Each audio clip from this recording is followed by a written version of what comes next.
விஜயதசமியை ஒட்டி தஞ்சையில் உள்ள அரசு மற்றும் தனியார் பள்ளிகளில் குழந்தைகளை சேர்க்க பெற்றோர்கள் ஆர்வம் காட்டினர். குழந்தைகளின் முதல் வகுப்பை தொடங்கும் விதமாக பெற்றோர்கள் தங்களது குழந்தைகளை பள்ளிக்கு அழைத்து வந்து சரஸ்வதி தேவிக்கு சிறப்பு பூஜை செய்தனர். பின்னர் கிளைக்கோட்டை உள்ள நெல்லில் குழந்தைகளின் கைகளை பிடித்து என்று எழுதி கற்றுக் கொடுத்தனர். தொடர்ந்து குழந்தைகள் நன்கு பேச வேண்டும் என்பதற்காக அவர்களது நாக்கில் தேன் வைத்து பாடத்திட்டத்தை ஆசிரியர்கள் தொடங்கி வைத்தனர். இதில் ஏராளமான பெற்றோர்கள் தங்களது குழந்தைகளை ஆர்வத்துடன் பள்ளியில் சேர்த்தனர்.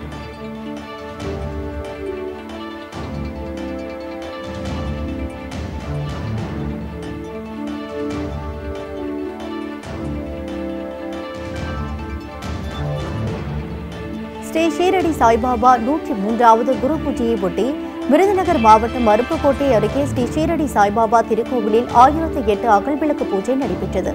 அருப்புக்கோட்டை அருகே பந்தல்குடி ஸ்ரீ ஷீரடி சாய்பாபா கோவில் அமைந்துள்ளது. விஜயதசமி மற்றும் ஸ்ரீ ஷீரடி சாய்பாபா 103வது குரு பூஜையை ஒட்டி கோவில் வளாகம் வண்ணப்பூக்களால் அலங்கரிக்கப்பட்டது. தொடர்ந்து 1008 அகல்விளக்குகள் ஏற்றி சிறப்பு பூஜை செய்யப்பட்டது. இதில் பக்தர்கள் கலந்து கொண்டு பஜனை பாடல்கள் பாடி ஸ்ரீ ஷீரடி சாய்பாபாவை வழிபட்டனர். இந்த நிகழ்ச்சியில் அருப்புக்கோட்டை, திருச்சுழி, பந்தல்குடி உள்ளிட்ட பல்வேறு பகுதிகளைச் சேர்ந்த பக்தர்கள் திரளாக கலந்து கொண்டனர். தொடர்ந்து பக்தர்களுக்கு வளையல், இனிப்புகள், சட்டை, துணி உள்ளிட்ட பிரசாத பொருட்களும் அன்னதானமும் வழங்கப்பட்டது.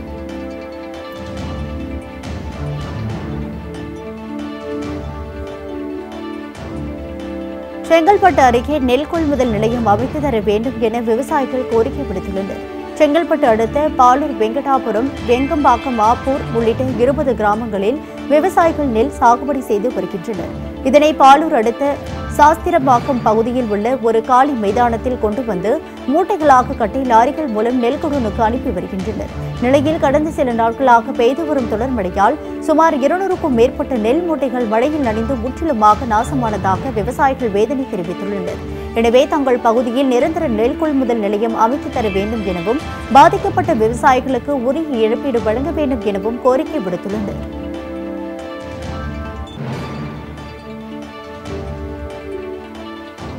தமிழ்நாடு ஊரக வளர்ச்சித்துறை பணியாளர்கள் சங்கத்தினர் கவன ஈர்ப்பு ஆர்ப்பாட்டம் நடத்த உள்ளதாக தெரிவித்துள்ளனர். திண்டுக்கல்லில் தமிழ்நாடு ஊரக வளர்ச்சித்துறை பணியாளர் சங்க பொதுக்குழு கூட்டம் நடைபெற்றது.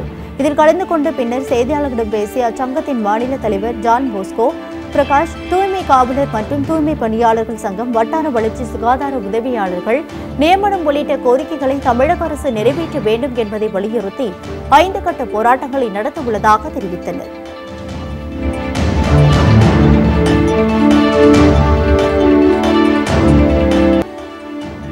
செங்கல்பட்டு மாவட்டம் கல்பாக்கம் மற்றும் அதன் சுற்றுவட்டார பகுதிகளில் இடியுடன் கூடிய கனமழை பெய்தது.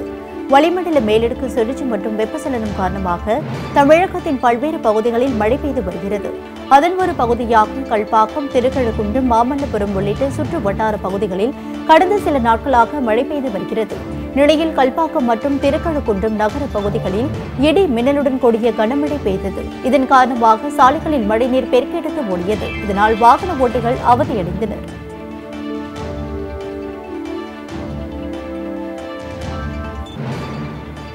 தஞ்சை மாவட்டம் திருவையாறு அருகே பெருமாள் ஆலயத்தில் விஜயதசமியை ஒட்டி திருமஞ்சன நிகழ்வு நடைபெற்றது. திருவையாறு அருகே உள்ள கண்டியூர் தஞ்சை தேசிய நெடுஞ்சாலையில் அருள்மிகு அசசாப விசோபாவன பெருமாள் ஆலயம் அமைந்துள்ளது. இந்த ஆலயத்தில் விஜயதசமியை ஒட்டி நடைபெற்ற திருமஞ்சன நிகழ்வில் பால், சந்தனம், மஞ்சள், தேன் போன்ற திரவிய பொருட்களால் பெருமாள் உற்சவர் சிலைக்கு அபிஷேகம் செய்யப்பட்டது. பின்னர் உற்சவர் சிலைக்கு அலங்காரம் செய்து தீபாராதனை நடைபெற்றது. இதில் சுற்றுலா பகுதிகளைச் சேர்ந்த பக்தர்கள் கலந்து கொண்டு சாமி தரிசனம் செய்தனர்.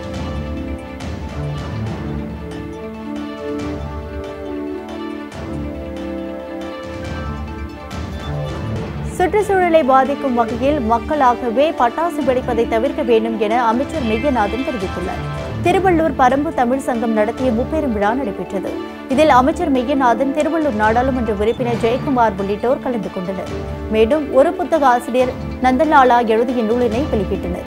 இதனைத் தொடர்ந்து செய்தியாளர்களிடம் பேசிய அமைச்சர் மெய்யநாதன், அண்டை மாநிலங்களிலும் பிளாஸ்டிக் பயன்படுத்துவதற்கு மத்திய அரசு தடை விதித்துள்ளதாகவும் இதன் மூலம் தமிழகத்திற்கு பிளாஸ்டிக் கடத்துவதை தடுக்க முடியும் என்றும் தெரிவித்தார்.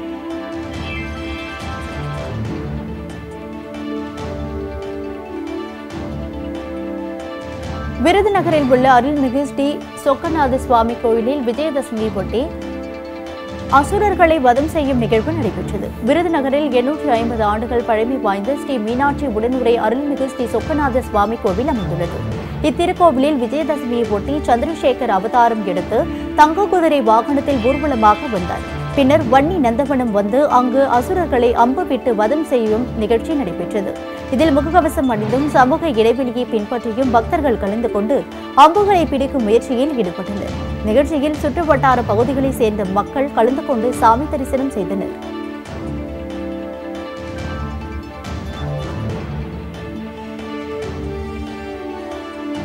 நவராத்திரி உற்சவத்தை ஒட்டி காஞ்சிபுரத்தில் உள்ள ஆதிபீட பரமேஸ்வரி காளிகாம்பாள் திருக்கோயிலில் மகா தசக் சண்டி மகா யாகம் வெகு விமர்சையாக நடைபெற்றது.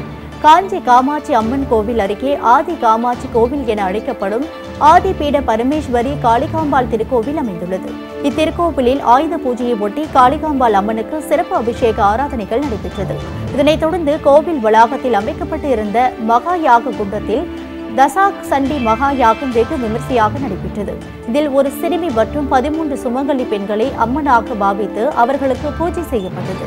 பின்னர் பட்டுப்புடவை, மலர் மாலைகள் மற்றும் 1008 வகையான ஹோம திரவியங்கள் உள்ளிட்டவற்றை எரித்து யாக குண்டத்தில் இட்டு தசசண்டி யாகம் நடைபெற்றது. இதில் பக்தர்கள் கலந்து கொண்டு அம்மனை தரிசித்து சென்றனர்.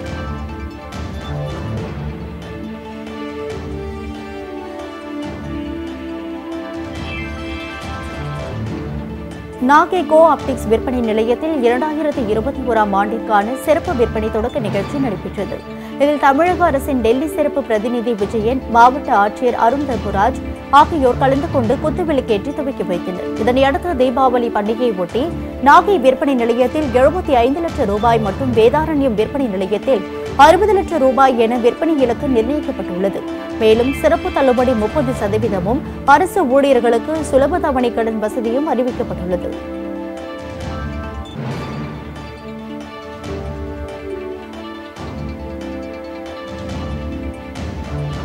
நாமக்கல் மாவட்டம் ராசிபுரம் பகுதியில் உள்ள பல வீடுகளில் கொலு பூஜைகள் வெகு விமர்சையாக நடைபெற்றது. நவராத்திரியை ஒட்டி கோவில் மற்றும் வீடுகளில் கொலு வைக்கப்பட்டு பூஜைகள் செய்வது வழக்கம். அதன்படி ராசிபுரத்தில் உள்ள ஸ்ரீ லலிதாலயா இசை நாட்டிய பள்ளியில் கொலு பூஜை நடந்தது. இதில் ஏராளமான பெண்கள், குழந்தைகள் பங்கேற்று வழிபாடு நடத்தினர். மேலும் பக்தி பாடல்களை பாடினர். இதேபோல் ராசிபுரம் நகர பகுதியில் உள்ள பல வீடுகளில் கொலு வைக்கப்பட்ட நவராத்திரி பூஜைகள் நடந்தன. இதில் பெண்கள், சிறுவர், சிறுமியர் உற்சாகத்துடன் கலந்து கொண்டனர்.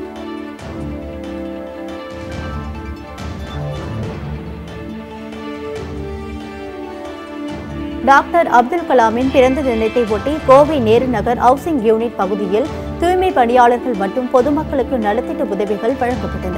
கலாம் மக்கள் அறக்கட்டளை, நேரு நகர் அரிமா சங்கம், அகில இந்திய ரயில் எஸ்டேட் கூட்டமைப்பு மற்றும் FOP அறக்கட்டளை சார்பில் கோவை நேரு நகர் ஹவுசிங் யூனிட் பகுதியில் நலத்திட்ட உதவிகள் வழங்கும் நிகழ்ச்சி நடைபெற்றது.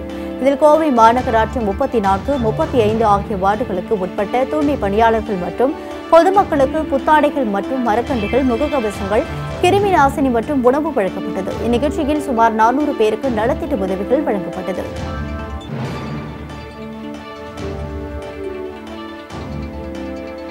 விஜயதசமியை ஒட்டி சேலம் மாவட்டம் ஆத்தூர் அருகே ஸ்ரீ ஷீரடி பத்மஸ்ரீ சாய்பாபா கோவிலில் சாய்பாபாவிற்கு சிங்கமுக சிம்மாசனம் சமர்ப்பிக்கும் விழா நடைபெற்றது. ஆத்தூர் அருகே உள்ள பைத்தூர் ரோடு குடகு காந்தி நகரில் ஸ்ரீ ஷீரடி பத்மஸ்ரீ சாய்பாபா கோவில் அமைந்துள்ளது. இங்கு விஜயதசமியை முன்னிட்டு சிங்கமுக சிம்மாசனம் சமர்ப்பிக்கும் நிகழ்ச்சி விமர்சையாக நடைபெற்றது. சாய்பாபாவிற்கு பால், தயிர், தேன், பழங்கள் மற்றும் நறுமண பொருட்கள் கொண்டு சிறப்பு அபிஷேகம் செய்யப்பட்டது. அதன் பிறகு சிங்கமுக சிம்மாசனம் அணிவித்து மலர்களால் சிறப்பு அலங்காரம் செய்து தீபாராதனை காண்பிக்கப்பட்டது. இதில் பக்தர்கள் ஏராளமானோர் கலந்து கொண்டு சாமி தரிசனம் செய்தனர்.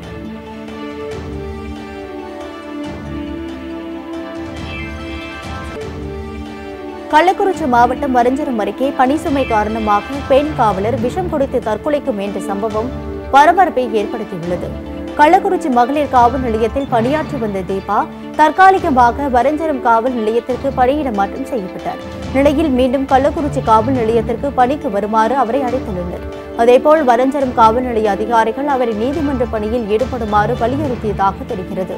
இதனிடையே மன உளைச்சலில் இருந்து வந்த பெண் காவலர் விஷம் குடித்து தற்கொலைக்கு முயன்றார். தொடர்ந்து மயங்கி கிடந்த பெண் காவலரை சக காவலர்கள் மீட்டு கள்ளக்குறிச்சி அரசு மருத்துவமனைக்கு அனுப்பி வைத்தனர். அங்கு அவருக்கு தீவிர சிகிச்சை அளிக்கப்பட்டு வருகிறது. இதுகுறித்து மாவட்ட கண்காணிப்பாளர் நடவடிக்கை எடுக்க வேண்டும் என அவரது குடும்பத்தினர் கோரிக்கை வைத்துள்ளனர்.